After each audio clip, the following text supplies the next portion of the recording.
So it should be noted that when we interpret a literary text, we are doing literary criticism, and when we examine the criteria upon which our interpretations rest, we are doing critical theory.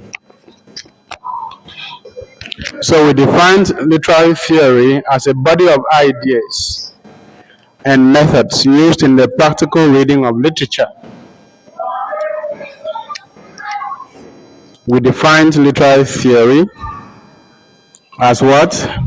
A body of ideas and methods used in the practical reading of literature.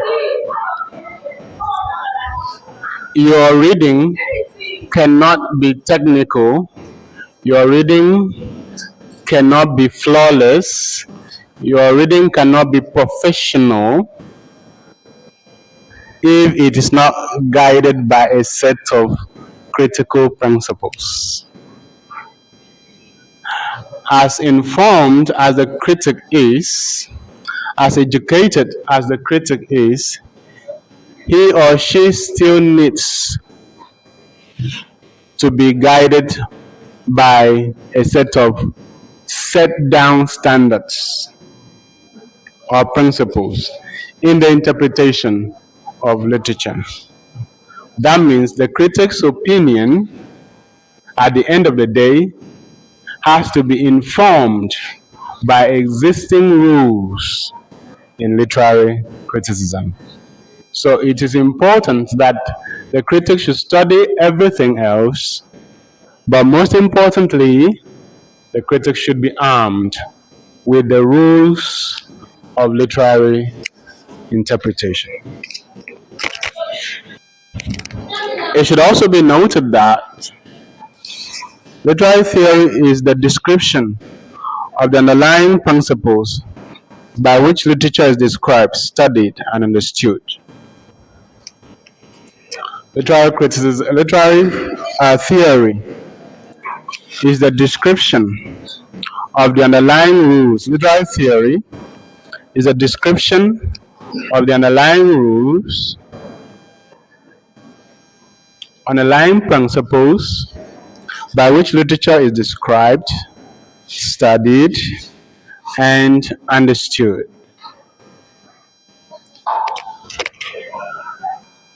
So when a critic arrives at his judgment of a work of art, you might need to ask what informed that judgment,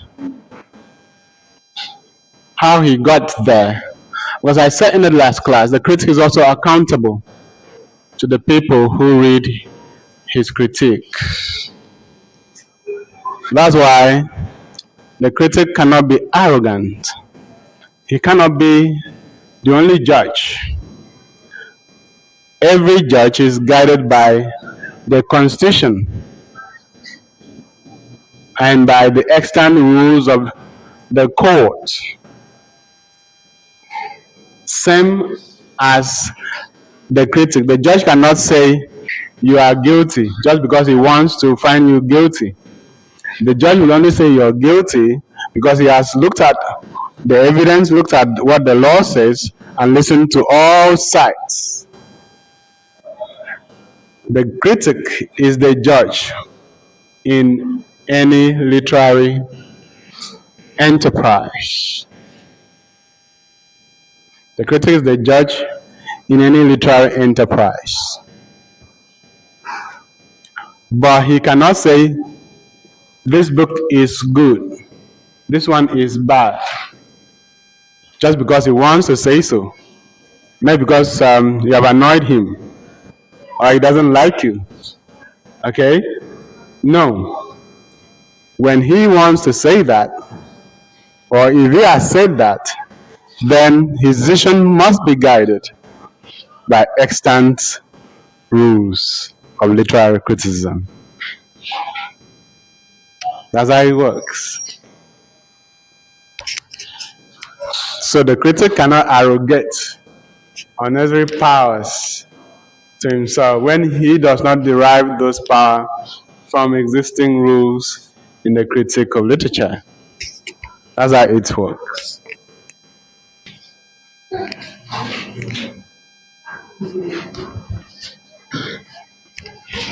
So the role of the critic is enormous.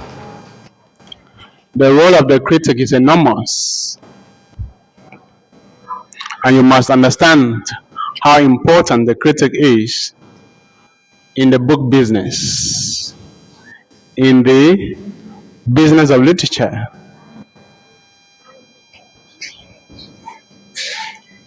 The critic determines the literary taste of the time.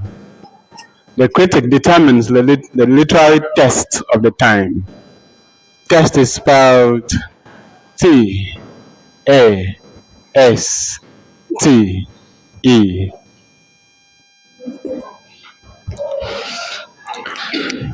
He decides what should form the soul of the literature of his time. What should be the concern of the literature of his time?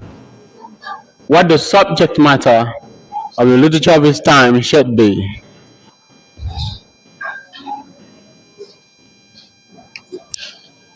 Apart from that, the critic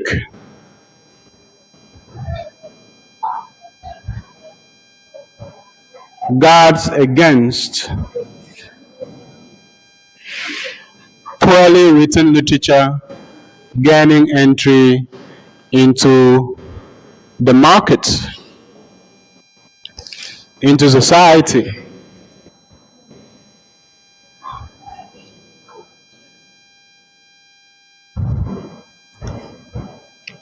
The critic decides and ensures that badly written books don't gain entry into society. So the critic is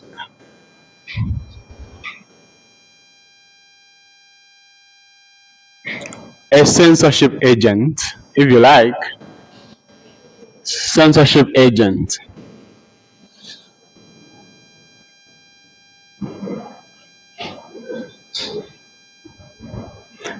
He decides which books should be read and which ones should be abandoned.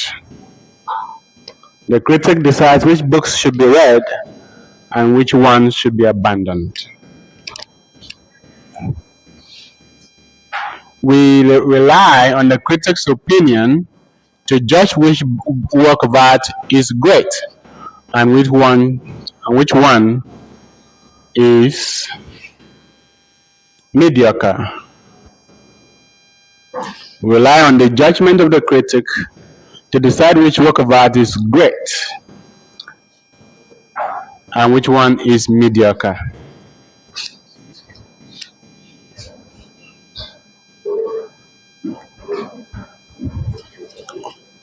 The critic makes an informed opinion about the worth of literature, about the worth of the literary work.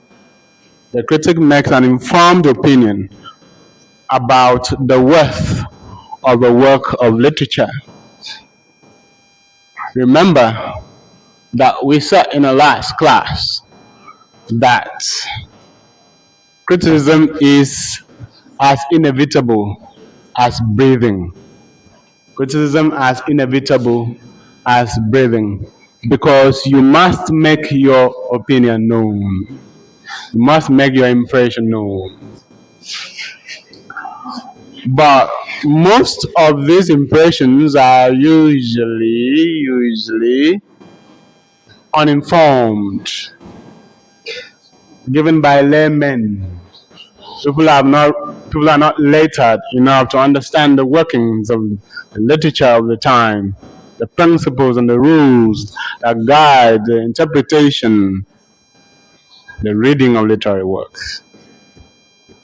But the critic is informed, all right? And we are raising you to be informed critics. That's why you must pay attention. So the critic makes an informed judgment. about the worth or otherwise of the literary work. Says this work is great. And if you ask him for the reasons, he will tell you.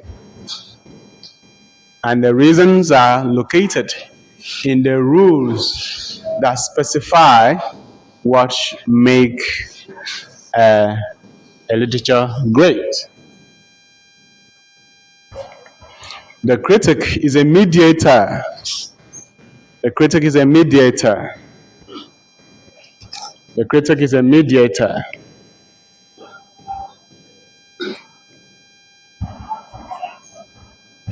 He stands in the middle between the writers and the readers. The critic's role is that of an intermediary. The critic's role is that of intermediary. He's a middleman, right? The critic is a middleman. He stands in the middle between the writer and the reader.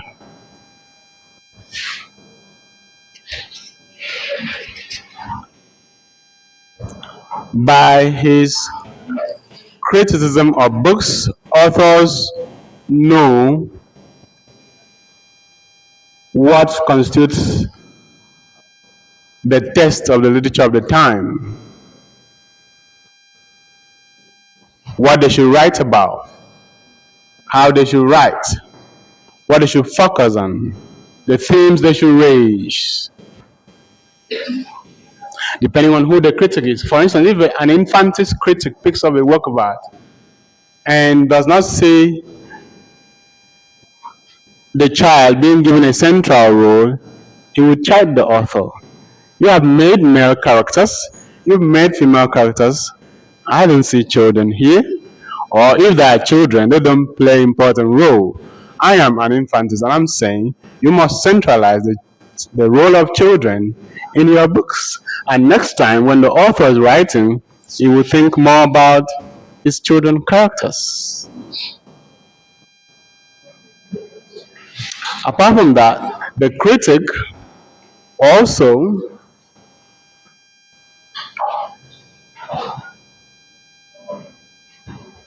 tells the readers which work they should read and which one they should not read.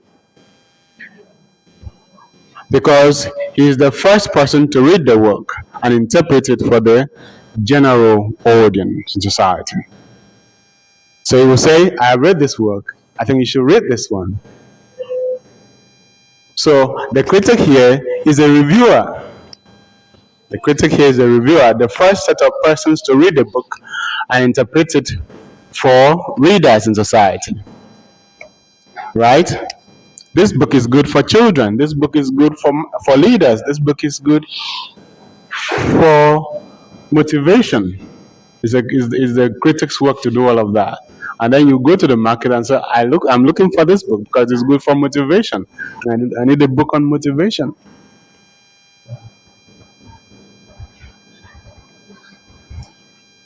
This book is one of the best books in African poetry. And you go to buy it because the critic has said so.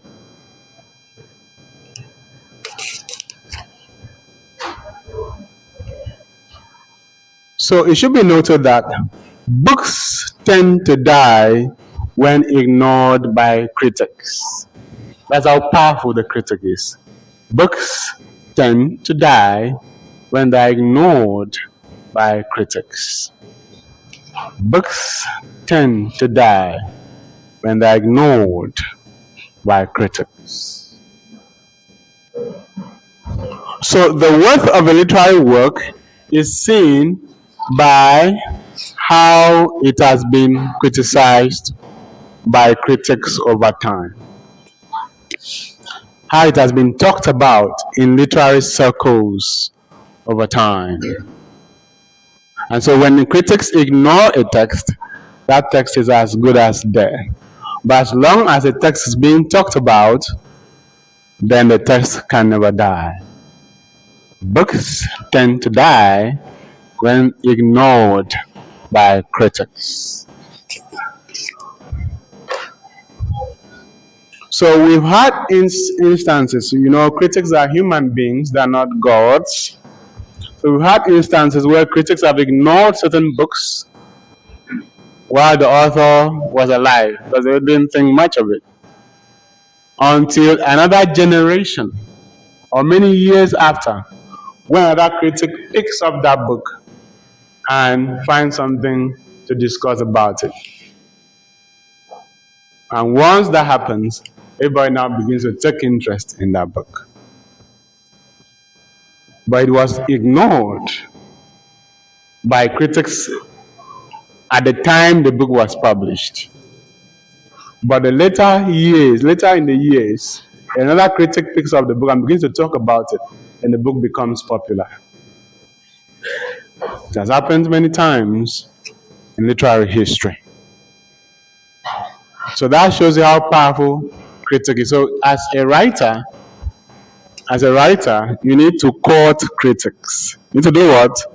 Court critics. But I'm just saying that because critics are among the most objective human beings on the earth. Okay? Critics are among the most objective human beings on the earth. And this should be the rules, this should be part of the rules that guide critics. Critics have to operate with a certain set of virtues. So as you're becoming a critic, you must know the virtues, the qualities of a good critic. Right? The qualities of a good critic. You must know the qualities of a good critic. One is that the critic should be a voracious reader. The critic should be a voracious reader. Voracious reader. Or you can say that the critic should be an avid reader. Should be an avid reader. So do we have voracious and avid readers in the house? Any voracious and avid readers in the house? You cannot be a critic if you don't read voraciously. That means you read as if you're hungry and you are eating your favorite meal. That's how critics should read. They should devour the text. Okay? They should devour the text. Voracious reader is one who reads extensively. A voracious reader is one who reads extensively. One who does not spare the material that he reads. Remember, I said in the last class that critics are the most learned people on the earth. They are the most cerebral people because they read all the time. They don't stop reading until death. And they don't read one material. They read anything they see because they need cultural knowledge. They need what? Cultural knowledge. Anybody who's seeking cultural knowledge reads everything in the science, in the arts, the newspapers, because all his knowledge will come to count. Security, intelligence, aviation, issues in society, politics, arts. Not even to talk about literature. So the critic does not spare the material he reads. So do we have such critics in the house?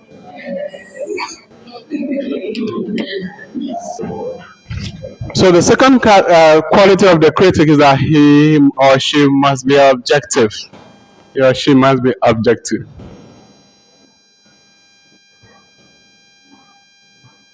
The critic must be objective.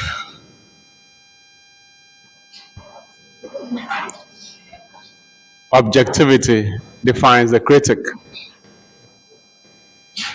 The critic should not be biased.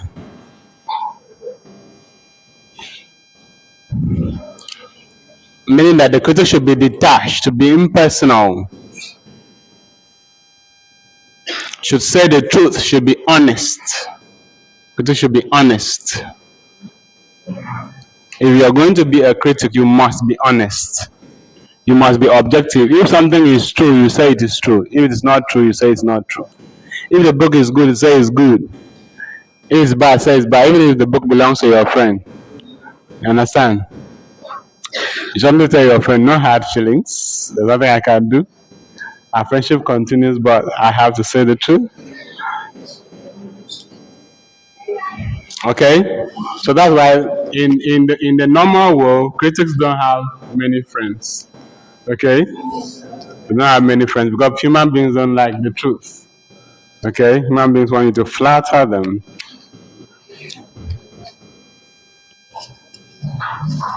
So the critic who is objective will not have friends. Because when his friend writes a book and the book has a fault, the critic will point it out and then the friendship will end.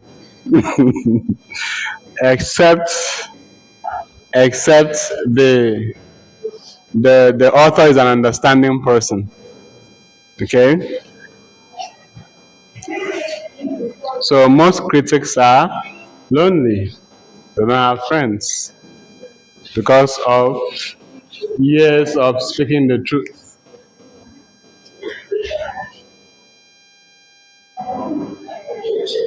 Not many people like the critics, not the politician, because the critic will also say that the politicians are not doing well. That fuel price is high, too high. Okay?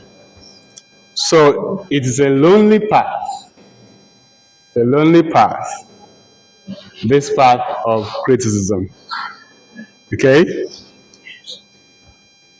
Normally, if you want to be loved or do well in life, what you need to do is to not criticize people or whatever they do. Simply say, well, it's good, it's fine, go ahead, it's beautiful. And you have friends and people like you. But critics can't do that because they will defeat the essence of their profession, their calling, which is objectivity. Looking your friend in the eye and say, I'm sorry, but this is not up to the standards. Okay? But then again, what should guide the critic in his criticism is this. The work of art is like the human being that produces it. The work of art is that like the human being that produces it. Is the human being is noble but frail at the same time. Is great, wonderfully made, but also full of weaknesses. And the human being produces the work of art. The work of art will also be like him. In essence, the work of art will be great, but there might be one or two things that are wrong. So, as a critic, don't pick up a work of art and start saying that this is wrong, this is wrong, this is wrong. There are things that are great about that work. Say those ones first. Say, oh, the story is thrilling or enthralling. The themes are relevant. The language is beautiful. Oh, but sorry, I saw a punctuation error on page 5. Maybe next time you could correct that. That's how to be a good critic. You must be objective, have balance in judgment. I've said all these great things about your work, but I've also seen this one. I'm not going to hide it. I might say it in a euphemistic way. I say it in a euphemistic way, but I still have to say it. You take note of it. So that's how to be a critic. More of the praise and less of the condemnation. More of the praise and less of the condemnation.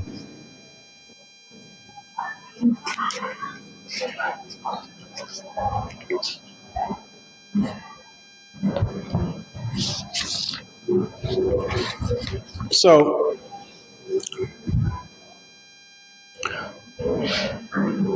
apart from the qualities of the critic, apart from the qualities of the critic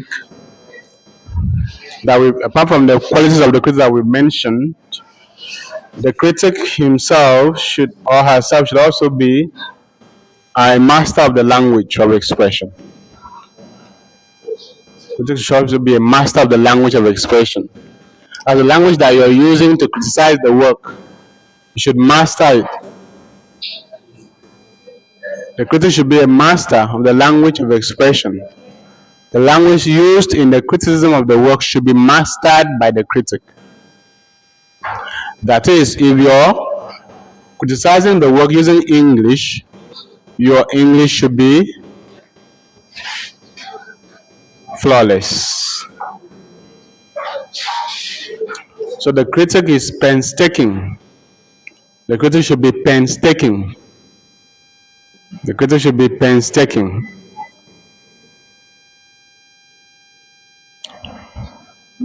Painstaking.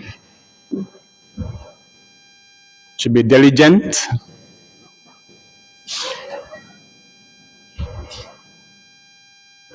Should be careful.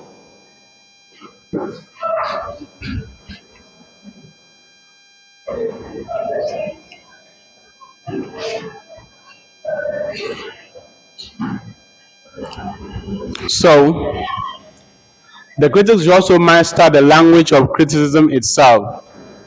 The critic should master the language of criticism itself. The critic should master the language of criticism itself.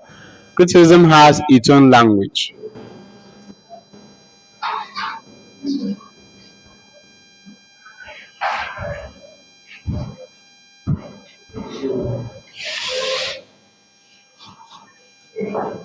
Criticism has its own language. And by that we mean all the terms that are needed in the technical and professional interpretation of the text. You cannot talk about literature like a layman. You need to use the right terms, the right idiom. That's why we have dictionary of that's why we have dictionary of literary terms known as a glossary of literary terms. If I come across it, if I come across a glossary of literary terms, literary terms has its own dictionary. It's time you found it out and read. Those are arranged from A to Z, so that all the terms that you need to understand any work of literature are there in the dictionary of literary terms or a glossary of literary terms. Let me write it on the board. So a glossary of literary terms contains all the terms that the upcoming critic requires to understand literature and to make an informed discussion, carry out an informed discussion on literature. There are some terms that you will use to describe a text, but because you don't know, then you will use those terms. And someone will know that you have a lack. Okay?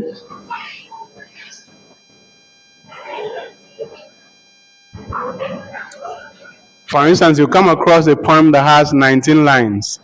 You simply say, this poem has 19 lines. And we are waiting, hoping that you will tell us the name of the poem. Because a poem of 19 lines has a name. But if you are armed with the term, you say, this poem is a villanelle, because it's made up of 19 lines. And we're like, wow, what a critic. right? But if you are not that informed, you just said this poem has 19 lines, and we don't hear Villanelle. Okay? So get a glossary of literary terms today. You can download PDF into your iPhone. Okay? All right? Instead of pictures, you put it the iPhone instead of pictures. Or you see a stanza that has one line.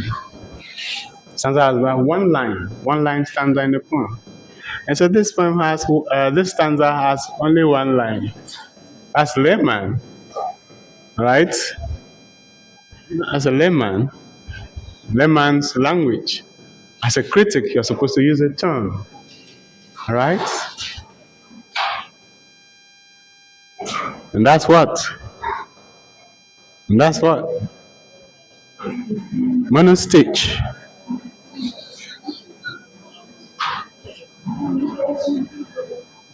Monostage. So, again, get your glossary of literary terms. That's where it all begins. So you only know a poem of 14 lines. All right.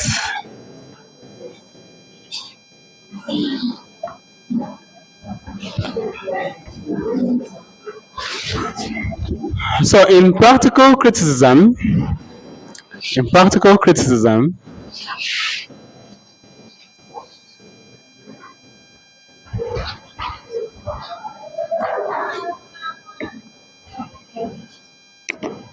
we can discuss two types, two branches. Practical criticism can be divided into two parts, two broad types, two broad forms. We have impressionistic criticism, and we have judicial criticism. Impressionistic criticism is based on the critic's impression about the work of literature. Is based on the critic's impression about the work of literature.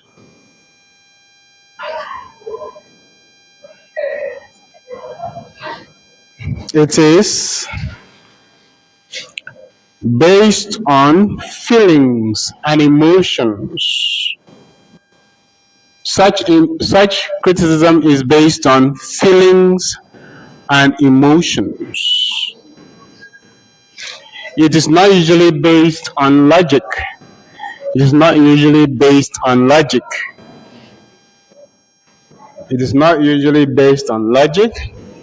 But based on feelings and emotions.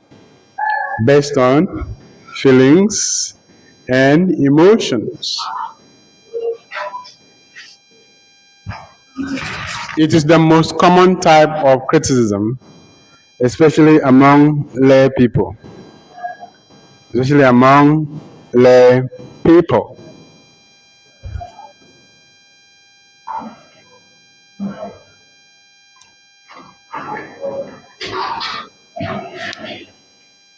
It is in this type of criticism that people usually give their own opinion. In impressionistic criticism. How they feel about the work, not necessarily based on any logical criteria, but simply based on feelings.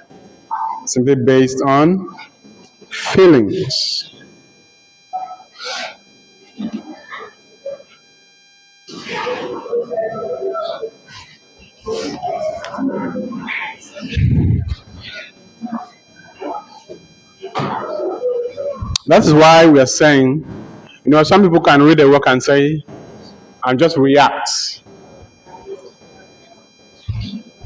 about that work without information. Oh, this work is good. Oh, this work is bad. That's impressionistic, how you feel about it. It's based on emotion. But at least if the critic makes an impressionistic critique about a work, it will be an informed impression.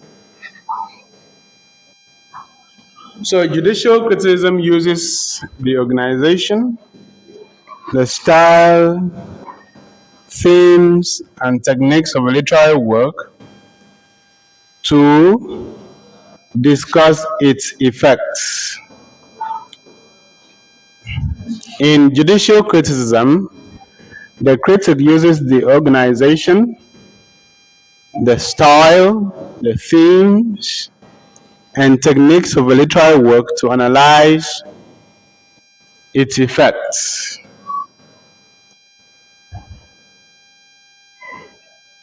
I'll take that again. In judicial criticism, the critic uses the way the work is organized, the style of the work, the themes raised in the work, and the techniques deployed to talk about the effects that the work has on the reader, on him, or any person. So judicial criticism is more organized, more logical compared to impressionistic criticism. Judicial criticism is more organized, more logical than impressionistic criticism.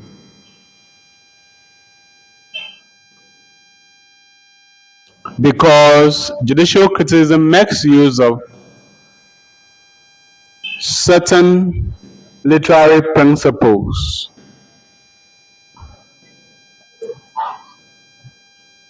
Judicial criticism makes use of certain literary principles or standards to make personal comments on a work of art. At least your opinion is based on standards, rules, and principles of criticism. That is judicial. Judicial, like in judiciary, you need to use rules to arrive at your conclusions. So, in judicial criticism, you need some rules, some principles, some criteria in order to make your judgments.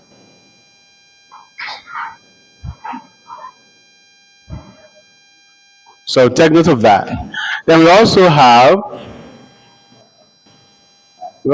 mimetic criticism. We also have mimetic criticism. Mimetic criticism. Mimetic criticism. Mimetic criticism sees the text as an imitation of the human world. Mimetic criticism sees the text as an imitation of the human world.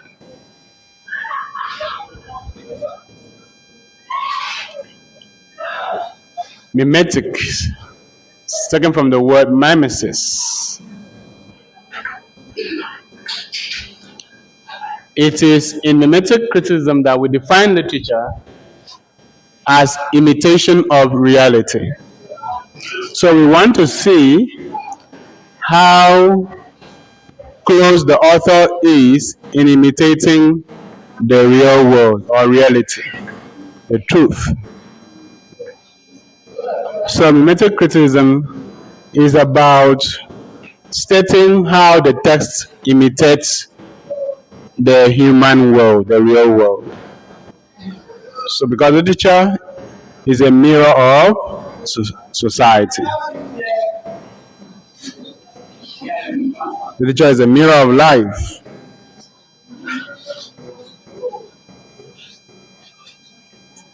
Then we have pragmatic criticism. Pragmatic criticism. Pragmatic. Pragmatic criticism.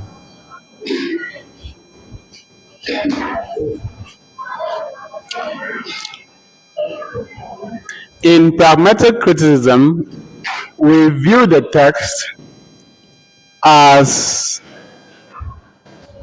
that which is created to have certain effects on the reader. The text is created to have certain effects on the reader. So pragmatic criticism describes a text, interprets a text in order to show how it has certain effects on the reader. Pragmatic criticism views the text as that which is crafted to have certain effects, to create certain effects on the reader.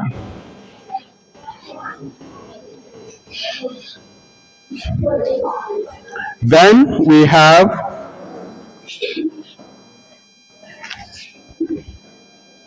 expressive criticism. We have expressive criticism. We have expressive criticism.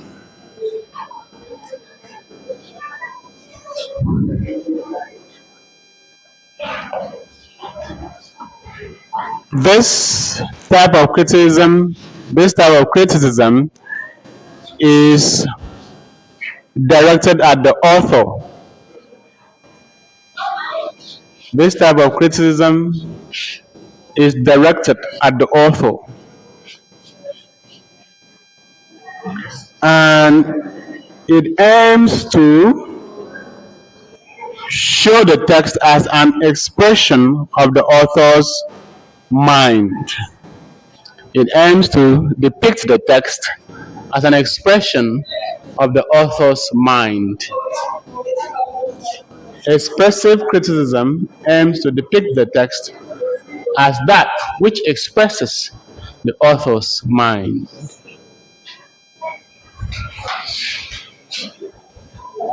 As that which expresses the author's views, personality.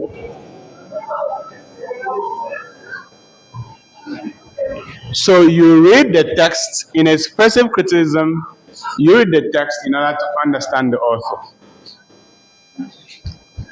In expressive criticism, you read the text in order to understand the author's background, the author's mindset, the authorial meaning, and so on and so forth.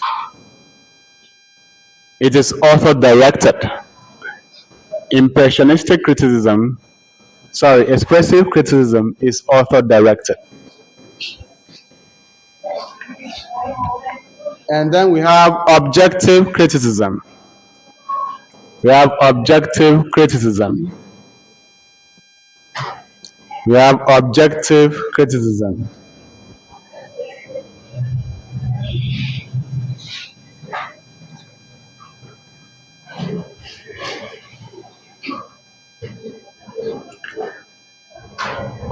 This type of criticism is text directed. This type of criticism is text directed. It's focused on the text.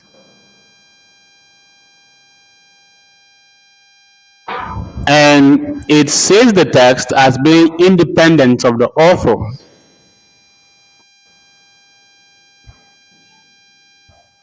The text is independent of the author because the text has its own structure.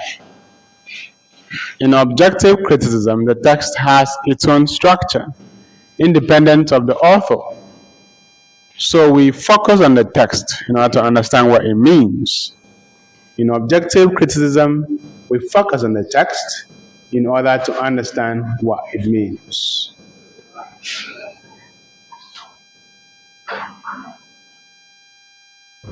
That means we have to pay attention to the language of the text.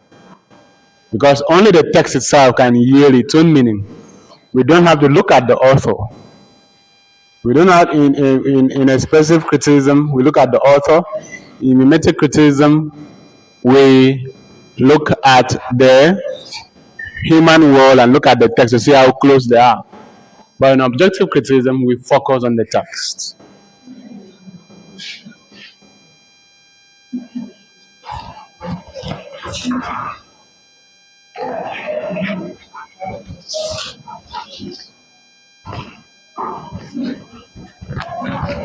In criticism, we have to differentiate between, in criticism, we have to differentiate between an assumption and a theory. An assumption is a fact used as a basis for a study. An assumption is a fact used as a basis for a study. An assumption is a principle deployed as a basis, B-A-S-I-S, basis for a study, S-T-U-D-Y, study.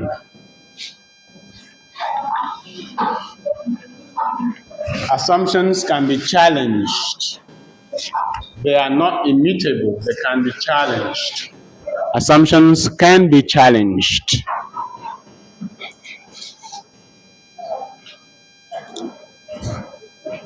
For instance, a study can be based on the assumption that women are the marginalized group in society.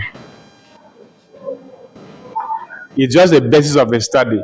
It could be at the end of the study, the assumption will be upheld or it will be refuted. But it's just a basis. Let us assume.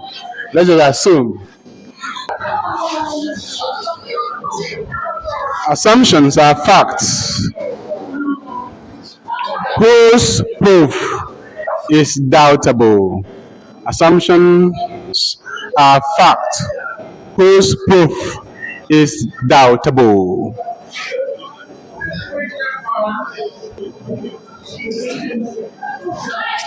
Another term that we need to talk about in criticism is hypothesis. Hypothesis. So a hypothesis is a statement or proposition that are meant to be tested in order to determine the truth or otherwise.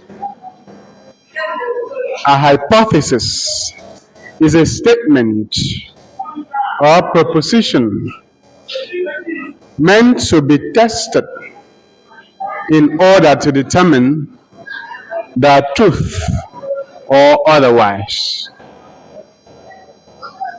In order to determine the veracity or otherwise. Veracity means truth or otherwise. Whereas a theory is a set of principles or ideas that explain the workings of a system, that explains a worldview or the workings of a system. I'll take that again. And that will be where we bring the class to a close. A theory is a set of principles or ideas that explain the workings of a system or that explains a worldview.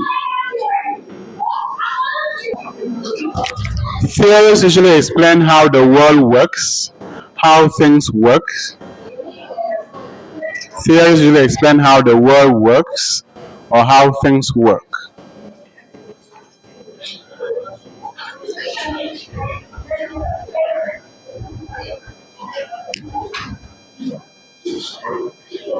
Theories explain how the world works or how things work. Alright, so we'll continue from here when we meet again next time. Have a blessed